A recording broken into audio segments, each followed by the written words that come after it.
ಮಹರ್ಷಿ ವಾಲ್ಮೀಕಿ ಅಭಿವೃದ್ಧಿ ನಿಗಮದಲ್ಲಿ ಬಹುಕೋಟಿ ವಂಚನೆ ಹಗರಣ ನಡೆದಿದ್ದು, ನಿಗಮದ ಹಣ ನೆರೆ ರಾಜ್ಯದ ಚುನಾವಣೆಗೆ ಹೋಗಿದೆ ಎಂದು ಬಿಜೆಪಿ ಸದಸ್ಯ ಎನ್ ರವಿಕುಮಾರ್ ವಿಧಾನ ಪರಿಷತ್ನಲ್ಲಿಂದು ಹೇಳಿದರು. ನಿಯಮ 72ರಡಿ ವಿಷಯ ಪ್ರಸ್ತಾಪಿಸಿದ ಅವರು, ವಾಲ್ಮೀಕಿ ನಿಗಮದ ಹಣ ತೆಲಂಗಾಣದ ಚುನಾವಣೆಗೆ ಹೋಗಿದೆ ಎಂದು ಮತ್ತೊಮ್ಮೆ ದೂರಿದರು. ರವಿಕುಮಾರ್ ಅವರ ಆರೋಪಕ್ಕೆ ಕಾಂಗ್ರೆಸ್ ಸದಸ್ಯರು ತೀವ್ರ ಆಕ್ಷೇಪ ವ್ಯಕ್ತಪಡಿಸಿ, ಈ ರೀತಿ ಸುಖಾಸುಮ್ಮನೆ ಆರೋಪ ಮಾಡುವುದು ಸರಿಯಲ್ಲ ಎಂದು ಪ್ರತಿ ಆಕ್ಷೇಪಿಸಿದರು. ಈ ಹಂತದಲ್ಲಿ ಆಡಳಿತ ಮತ್ತು ಪ್ರತಿಪಕ್ಷದ ನಡುವೆ ಮಾತಿನ ಚಕಮಕಿ ನಡೆಯಿತು. ಆಡಳಿತ ಪಕ್ಷದ ಪರವಾಗಿ ಸಚಿವರಾದ ಶರಣಪ್ರಕಾಶ್ ಪಾಟೀಲ್, ದಿನೇಶ್ ಗುಂಡೂರಾವ್, ಸಂತೋಷ್ ಲಾಡ್, ಸದಸ್ಯರಾದ ಯುಬಿ ವೆಂಕಟೇಶ್, ಐವಾನ್ ಡಿಸೋಜಾ ಸೇರಿದಂತೆ ಮತ್ತಿತರರು ಬಿಜೆಪಿ ಸದಸ್ಯರ ಆರೋಪ ಸರಿಯಲ್ಲ ಎಂದರು.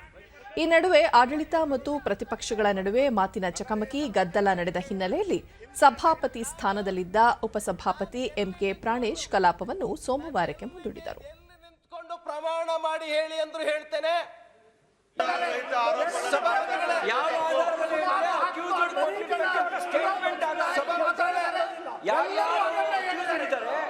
ಎಲ್ಲರೂ ಅದೇ ಮಾತನ್ನ ಹೇಳಿದ್ದಾರೆ.